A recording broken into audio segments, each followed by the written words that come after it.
Salam, hörmətli Facebook izləyiciləri. O günü, deməli, sentyabrın 17-sində mən yenə getmişdim Türk səfirliyinin qarşısına. Orada başıma gələnlərlə bağlı danışmaq istəyirəm. Bir neçə gün idi, imkanım yox idi buna. Bəri başdan yenə deyirəm, kim istəyir baxsın, bəyənsin, kim də istəyir heç baxmasın, heç də bəyənməsin. Kim də istəyir baxsın, ağzını büzsün, istədiyi şərhləri yaza bilər. Nə istəyir yazsın, mən onu cavablandırmağa hazıram, cavab verməyə hazıram. İndi bugün də o şərhlərlə bağlı sözüm var. Mənə yazırlar, o yazıları açıqlamaq fikrindəyəm. O yazıları açıq, aydın cavabını verəcəm. Deməli, mən saat 16 radələrində sentyabrın 17-si Türk səfirliyinin qarşısına getmişdim ki, Türk dünyasına şikayət eləyəm, müraciət eləyəm Türk ölkələrinə, Türk dövlətlərinə sözümü deyəm. Məni türklər bu dəfə tutuqladılar. Hava yağışlı olduğundan onlar görmürdülər. Polislər otaqlarında idi, otaqlarına qapanmışdı, kabinetlərində idilər. Mən də öz-özümə danışırdım, öz-özümə telefon əlimdə öz-özümə danışırdım, canlı yayımda idim. Apardılar məni Nəsimi rayon polis idarəsinə. Polis idarəsində mən qarşılaşdığım vəziyyəti bölüşmək istəyirəm sizlə. Deməli, polis idarəsində mənə deyirlər ki, səni kim dəstəkləyirsə, kim sənə dəstək olursa da, sən get şəraitini, tələblərini o adamdan ilə, dərmanını o adamdan istə, Qurban Məmmədlidən istə, yaşamağa yerin yoxsa evin ondan istə. Qurban Məmmədli, Qurban Məmmədov hal-hazırda Londonda yaşayır və deyir 2 milyon deyir pul aldı. O evi plana düşdü, 2 milyon pul aldı. Polis rəisinin muavini deyir bunu mənə. 2 milyon deyir plana düşəndə pul aldı. O 2 milyona da ev aldı da. Bilmirəm 2 milyon aldı, nə qədər aldı mən bilmirəm. Polis rəisi də bəlkə rəqəmi, polis rəisi də bəlkə heç düzgün demir. O evlər aldı. O həmin tikinti tikildi, oradan ona ev verildi. Pul kompensasiya verildi, ev aldı. Onun o 5 mərtəbə evini sökmüsünüz. Necə söktünüz, dağıtdınız, qırdınız, qapısını, pəncərəsini, şüşəsini, daşını, divarını, hamısını sındırdınız, dağıtdınız. Qurban Məmmədli indi o evini verir mənə yaşamağa. Remont təmir eləyin, mən o evdə yaşayım. Qurban Məmmədli verir mənə yaşamağa. Yaşayış hüququ verir. Nətər dağıtmışsınız, sındırmışsınız, qapısını, pəncərəsini, elə təmir eləyin, verin. Mənim kimi nə qədər küçədə qalanlar var. Mənim kimi nə qədər dilənənlər var. O evi verin, hərəmizə birinə yaşayaq. Yaşayış hüququmuz olsun, yaşayış sahəmiz olsun. Qurban Məmmədli də Avropadadır, Londondadır. Nə vaxt gələr, özü bilər, mülkiyyətdir, nə zaman gələr, biz o vaxta qədər yaşayaq. Adnan Əhmədzadə də bu milyonları, milyardları ki, nətəri əlindən alırsınız, oğramışdı, sizin pulların tozunu, torpağı çatmışdı Adnan Əhmədzadəyə. Bu əsas qalın pulun, böyük pullar, böyük miqdarda, böyük pullar hamısı hakimiyyət, hakim ailənin əlinə, cibinə getmişdi, bankına, fonduna getmişdi. İndi bir də həmin o pullardan da Adnan Əhmədzadə deyirsiniz çaldı, oğruq elədi. O pullardan da bir 10 minlik nə qədər lazımdırsa təmir eləyin, biz gələk yaşayaq evsiz insanlar. Qurban Məmmədli verir o evini bizə, yaşamağa verir. Bir də Nəsimi rayon polis idarəsində bir şey də buradan deyim. İstər hakimiyyət nümayəndələri eşitsin, hamı da yaxşı-yaxşı eşitsin, xalq da eşitsin, bütün jurnalistlər də eşitsin, hamının xəbəri olsun, hamının məlumatı olsun. Orada Heydər adında hündür əməliyyatçıdır. Məni keçən dəfə aparıb ayın 15-də Neftçilərdən aşağı şamlıqlar olan, nə qədər də aşağı restoranlar, şamlıqlar, orada nə nəqliyyat, nə marşrut var, şəxsi maşınlar gedir. Aparıb şamlıqlarda düşürmüşdü həmin polis işçisi. Adı Heydərdir, hündür zırpı qara gədədir, belə çənəsi də uzundur. Buradan eşitsin, bütün ambusman da eşitsin. Səbinə Əliyeva eşit. O günləri 916 ambusmanın qaynar xəttinə zəng elədim.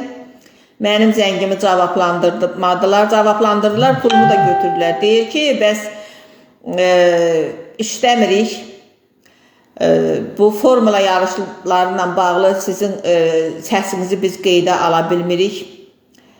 Ambusman işləmir, yəni bizim iş günümüz deyil. Mən orada da bu məlumatı xəbərdarı vermək üçün zəng eləmişdim. 916 qaynar xəttinə 1 manat 30 qəpik də mənim pulumu yedi. Mən demək istəyirəm ki, ay Səbinə Əliyeva, ay millət, ay məni eşidənlər, Heydər adında polis əməkdaşı mənə dedi ki, günlərin birində mən səni aparacam, boğub dənizə atacam. Bax, buradan eşidin.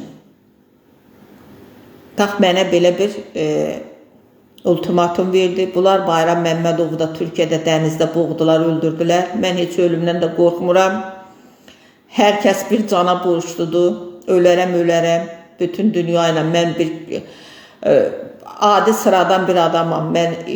Amma mənim ölümü siz böyüdəsiniz. Dünya boyda eləyəsiniz. Bax, Heydər familiyasını bilmirəm. 19-cu bölmənin əməkdaşıdır, əməliyyatçıdır deyəsən. O məhkəmələrə də çox gəlir. Tofiq Yaqubunun məhkəməsində həmişə orada bizim şəkillərimizi çəkir. Əli Kəriminin məhkəməsində bizi dağıtdılar. Yağışlı günüydü. Mətanət xanımı, Tünzalə xanımı, bizləri, məni də qarışıq işarə elədi. Bizi qızlar polis maşınına mindirdi. Bizi oradan 8 noyabr metrosu tərəfdən bizi götüzdürdü. Bax, həmin o polis işçisi Heydər. Sonra bir də nə demək istəyirəm? Mənə müxtəlif yazılar gəlir, mesajlar gəlir. Mənə yazırlar ki, cürbəcür yazılar gəlir. Mənə yazırlar ki, sən hansı ağılla, hansı biliklə qara yaxmalar eləyirsən, kiməsə başqasına mamaroza deyirsən, yəni bu aç qulağını yaxşı-yaxşı eşit, mənə xəbərdarlıq ultimatumlar gəlir. Bu yaxşı söz deyil. Cəhənnəmi bu dünyada görərsən. Buna görə də sən ağlını başına yığ, dönə-dönə üzr istə. Yoxsa, yəni belə bir mənə xəbərdarlıq mesajlar yazırlar. Mən nə dedim ki? Mən o günlər canlı yayımda nə dedim ki? Mən sadəcə dedim ki, mən hakim ailənin başında durduğu, Vilayət Eyvazovun başında durduğu, Mehriban Əliyevanın başında durduğu, Otto kimi, Infinit kimi barlarda mən getmişəm ərəblərin, hansı ki, orada da yaşlı qoca ərəblər, 60, 70, 75 yaşında qara ərəblər gəlir. Heç orada cavan ərəb mən görmədim. Onlar hansı ki, bir boş qap meyvə, dilimlənmiş meyvə, bir dənə alma, bir dənə banan, bir dənə kivi, bir boş qaf, adicə orta bab, bu boyda boş qaf meyvə, dilimlənmiş meyvə orada 100 manatdır. Xırdaq, fıstışqa, bir bakal orada, bir butulqa pivə, enziz pivəsi 15 manatdır. Mən o ərəblərə yaxşı şot hesab verdirmişəm, hansı ki, böyürlərində oturmuşam, heç onu gətir, bunu gətir, onlar da içib piyan olub, onu gətizdirmişəm, bunu gətizdirmişəm, yemədiyim şeylərə, Orada yaxşı 30.000, 40.000 şot verdirmişəm. Qalyan baha, meyvə baha. Bir rumka araq, bu boyda araq. Balaca bir araq rumka ilə satılır. Yəni orada 2 manata olan bu fıstışqa 20 manatdır. Yəni bahalı şeylər onlara mən aldırmışam. Onun yanında oturmuşam. Oradan gedib onun yanında oturmuşam. Bu ərəblərə hər gecə 30.000, 40.000 şot hesab verdirmişəm. Mən başıma gələnləri demişəm. Mən nə demişəm ki, kimə qara yaxmışam? Bu Infinity barı 3 mərtəbə böyük bir möhtəşəm bardır. Hansı ki, bu idman kompleksi var, idman kompleksi. O qədər elə bir möhtəşəm bardır ki, 3 mərtəbə içində elə bir sirk boyda, bax sirk boyda bir bardır. Pandemiya qədər ora işləyirdi, mən də ora gedirdim. Pandemiya vaxtı bağlandı. Infinite bar pandemiyadan sonra işləmədi. Amma Otto bar bugün də işləyir. Mən başıma gələnləri demişəm. Mən nə demişəm ki? Mən burada nə demişəm? Yəni demişəm ki, orada o ərəblərə, qoca əyyaş ərəblərə mən yaxşı şot hesab verdirmişəm. Mən bununla Mehriban Əliyevə xeyir vermişəm. Böyük pullar verdirmişəm. Oradan da tozundan, torpağından özüm dolanmışam. Mən başıma gələnləri demişəm. Artıq kimə qara yaxmışam ki mən? Yəni mən 2002-ci ildən işsizəm. 2002-dən 2006-ya qədər mən heç pensiya da almamışam, bir yerdə işləməmişəm də. 2006-dan 2012-yə qədər pensiya almışam, 2-ci qrup 50-lik. 2012-də də pensiyamı kəsdilər. 2 sənə pensiya düşmür. Pandemiya vaxtı 190 manatla bağlı müraciət eləyəndə belə məlum oldu ki, mənim pensiyamı kimlərsə alır. Yəni o da İlham Əliyevin, yəni bu hakim ailənin kadrlarıdır da. Onu kim təyin eləyib ora? O müdürdür, sabes müdürdür, hər kimdirsə. Heç 190 manat da vermədilər mənə. Yəni mən acından ölməmək üçün mən o Ottobara getmişəm. Burada mənim kimi də orada çox qadınlar, çox qızlar gedib. Bəs bu Ottobara bu gedən qadınlar bizdərik da. Yəni mən orada özüm kimi, özümdən başqa da çox qadınlar, qızlar demişəm. İndi onlar görmüşəm, onlar indi danışmır, etiraf eləmir, mən etiraf eləyirəm. Bu bar da belədir, ora girirsən kuruqa, heç oradan çıxa da bilmirsən, imkan vermirlər sən oradan çıxmağa. Mən onlara yaxşı hesab verdirmişəm. 30.000, 40.000 onlar hər gecə, hər birinə mən o qədər pul xərclətmişəm. Bunlar hamısı onun, bəs o hesab, o hesablar kimə gedibdi? Mən bunu etiraf eləmişəm, mən bunu danışmışam. Başıma gələn hadisəni mən danışmışam. Özümlə bağlı. Mən nə demişəm ki? Demişəm ki, mən Ottobara getmişəm, mən Infinity bara getmişəm. Ərəblərə yaxşı pul xərclətmişəm. O pullar da onların cibinə gedib. Mən bunu demişəm. Başqa heç nə. Mənə kimə qara yaxmışam? Mən dönə-dönə niyə üzr istəməliyəm? Həm məni başıma tutsunlar, həm də ki, mən üzr istəməliyəm. Nəyini üzr istəyirəm? Niyə üzr istəyirəm? Mənə nə qorxu gəlirlər? Sonra yazırlar ki, küçə pozğunu kimi bir neçə il əvvəl tanıyırdı. Bəli, bax bu yazan kimdirsə, çox gözəl yazıb, doğru yazıb. Və mən də o deyəni deyirəm da. Bəs mən də küçə pozğunu eləyən səbəb, o səbəbkarı mən deyirəm da. Bəs insan öz-özünə küçə pozğunu mu olur? İnsanı hası duruma salırlar ki, o vəziyyətə düşür. Napolyon nə deyir? Napolyon deyir ki, mühit insanın heykəltaraşıdır. Bəs o adam, o bəydir, xanımdır, yəni bir çox yazılar var, adları, mən yazıları mənə yazırlar, oradan deyirəm. Küçə pozğunu, məni də küçə pozğunu eləyən eləyib, bu rejim eləyib. Bəs mən ona görə də Mehribanım, Amarozam Mehriban deyirəm da. Mehriban bu ölkədə prezidentin, vitse-prezidentin, yəni hakim ailənin xəbəri olmadan heç nə eləmək olmaz. O günləri mən Türk səfirinin qarşısında cümləmi tamamlaya bilmədim. Cümləmi qoymadılar, nöqtəsini qoyam. Yəni o boyda 3 mərtəbə bar bunların xəbəri olmadan işlətmək olarmı? Onlar hamısı bunlarındır. Bəs indi bu kazinolar açıldı. Bu kazinoda kim işləyəcək? Mən işləyəcəm, mənim kimi qızlar işləyəcək. Bəs oranın 1000 dənə işi var və bu əyyaş kişilər orada bu kazinoda qumar oynayacaq. Bəs onları kim yola verəcək? Orada kim, hansı qadınlar işləyəcək? Mən işləyəcəm də, mənim kimisi işləyəcək də. Burada mən qeyri-adi nə demişəm? Başıma gələn hadisəni mən danışmışam. Bir də yaxşı, burada yenə də mənə cürbəcür şeylər yazırlar ki, yəni onları mən qəbul edirəm. Küçə pozğunu kimi tanınır, bəli, düz deyir, küçə pozğunu məni, o nəticədir. Dialektik materializmdə, fəlsəfədə, dialektik materializmdə belə bir qanun var. Səbəb və nəticə. Yəni səbəbsiz nəticə olmur. O səbəbkar var, səbəbkar məni küçə pozğunu eləyib. Mən o səbəbkarı deyirəm, bu səbəbkar hakim ailədir. Bu səbəbkar Paparoza Vilayət Eyvazov, bir də Mamaroza Mehriban Əliyevadır. Bu səbəbkar odur. Mən nəticəyəm, o səbəbin nəticəsiyəm.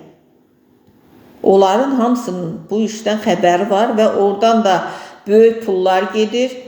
Bunlar hər şeydən qazanır. Ən böyük pullar, qazanc bu barlardan, kazinolardan, barlardan, gecə klublarından gedir. Bir də narkotik satışından gedir.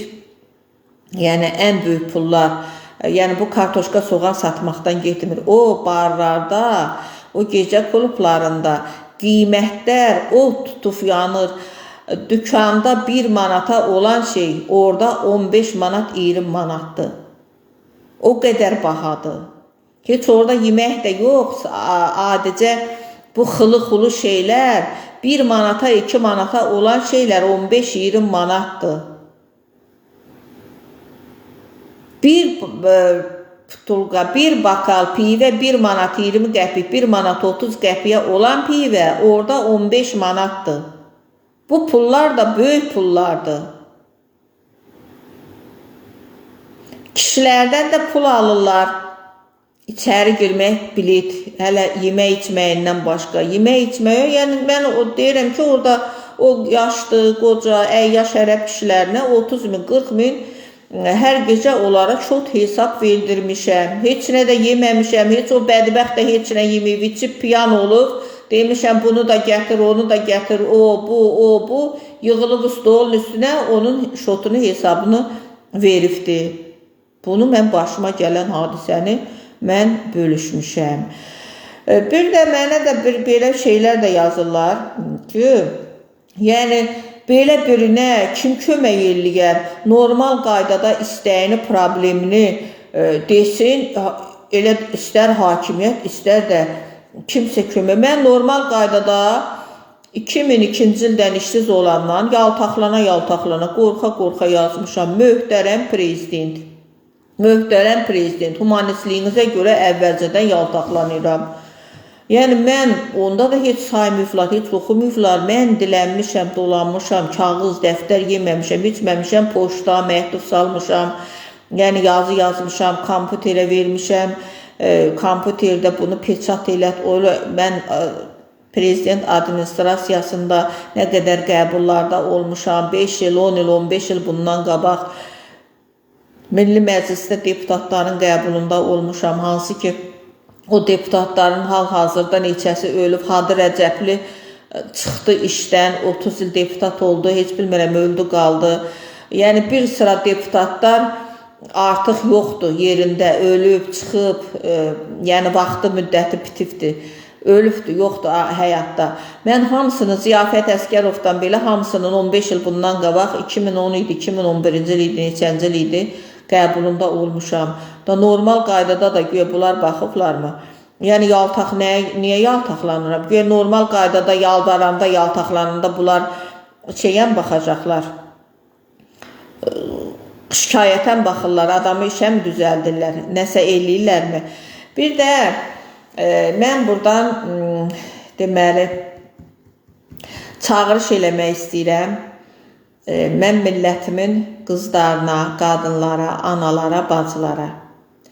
Bax, mənim taleyimi sizin övladlarınız, ay mənim qızlarım, bacılarım, sizin övladlarınız mənim taleyimi yaşamağını istəmirsinizsə, gəlin, istəklərinizi istəyin. Öz tələbatınızı, öz istəklərinizi, öz arzularınızı tələb eləyin hökumətdən. Yəni, bu, mən istəmirəm, mən görmək istəmirəm öz taleyim kimi yaşadığım millətimin qızlarını, ay analar, ay bacılar, ay qız anaları, ay qız ataları. Yəni, oğlan uşaqlarının da yenə, onların da yenə çətindir vəziyyəti. Onlar indi, amma mən bugün qız analarına, qızlara, analara, bacılara çağırış eləyirəm, müraciət eləyirəm ki, mənim taleyimi yaşamayın. Mən belə görmək istəmirəm. Mənim başıma gələnlər, mənim başıma gələn faciələr sizin başınıza gəlməsini mən arzulamıram. Ona görə də mən çağırış eləyirəm onlara və bir neçə də belə bölüşmək, paylaşmaq istəyirəm. Onlar bu duruma düşməmək üçün arzu və istəklərini yazsın. Həmin ki, bu analar, bacılar da qızlarının belə bir taleyi, belə bir faciəni yaşamaması üçün arzu və istəklərinin siyahısını hamı yazsın. Bir dənə vəraq tutun, bir dənə balaca dəftərçə. Orada arzu və istəklərin siyahısını, nə arzuluyuram, nə istəyirəm. Kim nə arzuluyor, nə arzusu varsa da o arzusunu, o siyahını yazsın. Sonra onu da elə bir yerə yapışdırsın ki, elə bir yerə qoysun ki, yəni onu hər səhər yuxudan duranda gözü sataşsın o yazıya, o vərağa. Hər səhər yuxudan duran kimi o gözünü yəni açan kimi o arzu və istəklərini görsün. Sonra bu arzu və istəkləri məqsədə çevirək. Məqsəd reallaşması mümkün olan arzulardır. Bu arzuları reallaşdırmaq üçün məqsədlərimizi yazarıq. Yəni, kim nə arzusu, istəyi varsa da o siyahını yazsın. Yəni, sabah da çalışacağım, imkanım olsa bir neçə günə yenə canlı yayımda olaram. O siyahını da hərə özü üçün yazsın, qeyd eləsin və sonra biz bu istəklərimizi, arzularımızı reallaşdırmaq üçün, məqsədə çevirmək üçün plan qurarıq. Plan. Hərə öz planını yazsın. Deməli, bir günlük plan, iş planı, bir həftəlik iş planı, bir aylıq iş planı, bir illik iş planı, 5 illik iş planı. Yəni, bu planları da hərə bir dəftərçə tutsun, bu planları da yazsın. Sonra bu planlardan biz arzularımızı məqsədə çevirərik, reallaşdırarıq. Yəni, reallaşmış arzular, yəni artıq məqsəd sayılır. Ondan sonra bu istəməyin yollarını bir yerdə sizinlə, bu analar, bacılar, qızlar, sizə müraciət edirəm. Bu istəklərimizi reallaşdırmaq üçün hamımız birlikdə yollar, üsullar axtararıq. Bu istəklərimizi nə cür arzularımızı reallaşdıraq. Bunun yollarını bir yerdə çözərik. Sağ olun, gecəniz xeyrə qalsın. Hələlik deyirəm sizə. Görüşərik. İmkanım olanda yenə canlı yayıma çıxacağam.